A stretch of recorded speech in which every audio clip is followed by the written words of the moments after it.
What if everything you've ever known, your memories, your experiences, the very reality you see and feel, isn't real? What if we're living in a highly sophisticated computer simulation? It sounds like science fiction, but in 2003, philosopher Nick Bostrom proposed a theory that shook the foundations of reality itself.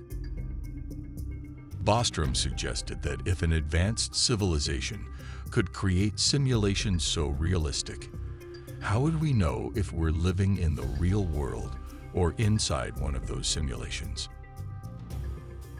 The more simulations that exist, the more likely it is that we are living in one of them. But how would we know if we are in a simulation? Imagine seeing the glitch, a crack in the fabric of reality that defies logic. Take this story from a woman who had just come home after a long shift at work as an ex-mebel. The smell of BBQ sauce still lingered on her clothes as she walked through the door when her younger sister casually asked, "I thought you said you were off today." Puzzled, the woman responded, "What do you mean? I've been at work since early this morning." Her sister, confused, insisted, "We just talked in your room 2 hours ago. You were in bed, and we had a full conversation. You even told me you weren't working today." The woman was floored. There was no way that could have happened. She hadn't been home all day. To make matters stranger, her sister described her outfit and the exact moment, down to the smallest details. Her sister swore she had seen her under the covers, talking to her, but that was impossible. For the woman, the encounter left her feeling as if reality had split, creating two versions of herself, one who had been at work and another who had stayed home. How could something like this even happen? Could it be a glitch in the system? A moment where the simulation faltered? Then there's the story of a man recalling an unsettling memory from his childhood. He was 9 years old, sitting in his room eating dinner, when his father entered and asked if he wanted more tea. The boy handed his father the cup, watched him leave the room, and then turned back to finish his meal. But there it was, the same cup, sitting on the table, full of tea, just as it had been before he handed it off. He confronted his father, who denied ever coming into the room. But the boy knew what he saw. He had watched his father take the cup and leave. How could the cup have possibly returned to the table, untouched and full of tea, as if nothing had happened? For years, this moment haunted him. He wondered, could reality itself have bent? Did the cup, somehow, exist in two places at once? Was this another crack in the simulation, a moment where the code slipped, revealing something impossible? These stories leave us with questions. Could we be living in a simulation so perfect that we don't even notice when things go wrong? Could these glitches be the clues that something far larger, something we can't quite grasp, is happening behind the scenes? Let's explore this even further. So what does it mean if we are living in a simulation? To many, the idea feels absurd, a concept reserved for science fiction or wild speculation.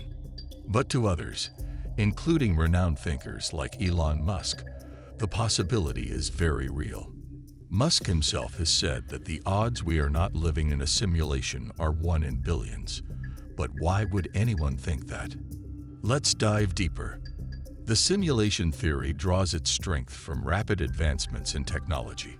Just a few decades ago, the idea of creating immersive virtual worlds seemed like fantasy.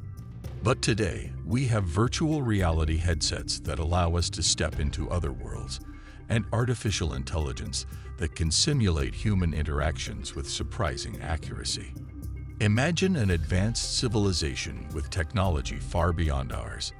Imagine that they could create simulations of their past, simulations so realistic that the people inside them wouldn't know they were part of a computer program. They would live out their lives, make decisions, feel emotions, and never once suspect that they were simply code, playing out a scenario designed by someone else. This is where Bostrom's theory comes in.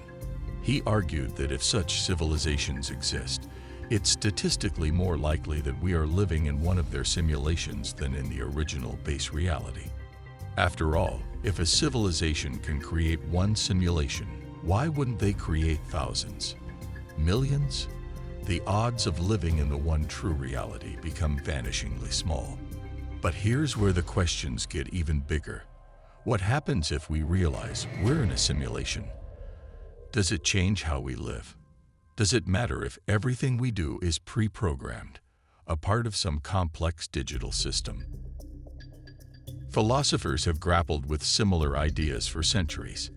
In Plato's allegory of the cave, people lived their entire lives chained to a wall, seeing only shadows and believing them to be reality. What if we are the ones seeing shadows, reflections of a reality we cannot fully perceive? And if our reality is simulated, what happens to free will?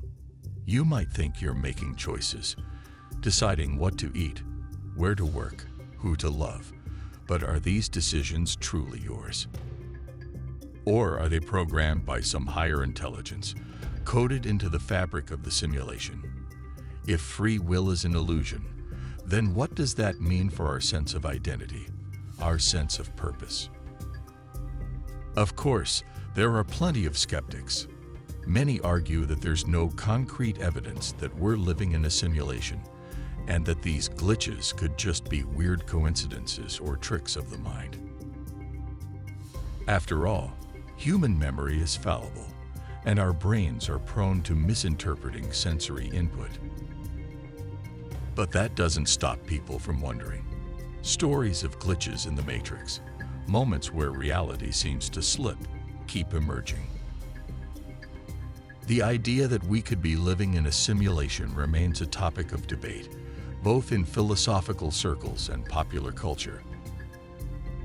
So, can we ever truly know? If the simulation is perfect, designed to mimic reality so flawlessly, how would we ever prove or disprove it? What would it take to pull back the curtain and see the truth behind the code? Maybe we never will, but maybe that's okay. After all, whether real or simulated, life is still full of experiences, relationships, challenges, and triumphs. And perhaps that's what matters most. What do you think? Are we living in a simulation, or is this just a thought experiment gone too far? Drop your thoughts in the comments below, and if you want to explore more mind-bending questions like this, hit the subscribe button.